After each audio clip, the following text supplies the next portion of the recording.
This is a video conference setup with the UVC40 bar. So this is an all-in-one speaker, microphone and camera, which we'll show you on the TV in a minute.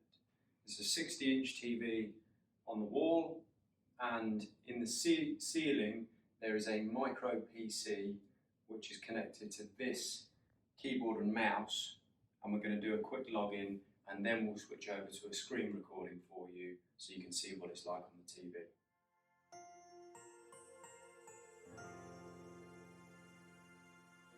I'm going to log in now.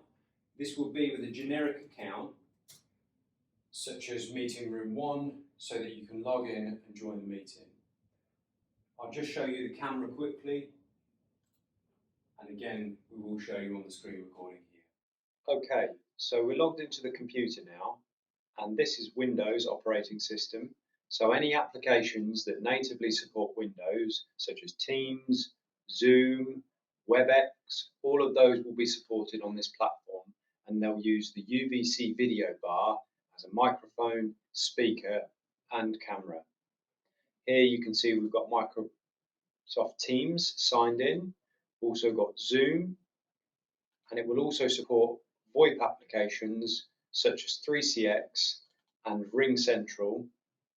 You would sign in with your extension number. So if you've been invited into a meeting with your extension number, you can use that. Or if you just wish to make a call outbound, you can dial out from here and use the speaker bar as the microphone. If you want to change the video settings on the Yealink, we can open up the Yealink Connect software, which will allow us to change some of the advanced settings, such as the way the camera moves with the person that's using it. So currently I've turned tracking off. I'm going to just change this to auto framing, which, as you'll see in the bottom right, it will zoom in and put a frame around me. If there was 2 of us in this room, it would have a frame around them as well as me.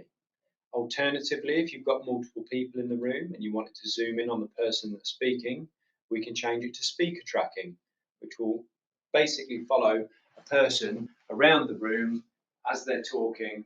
It will switch to the next person that's going to be speaking, as so. Lastly, you can turn tracking mode off altogether, which will include the whole room, and here you can see that it has a good 120-degree field of vision. Hopefully you enjoyed the demo of the UVC40 with a micro PC behind it. Thanks for watching.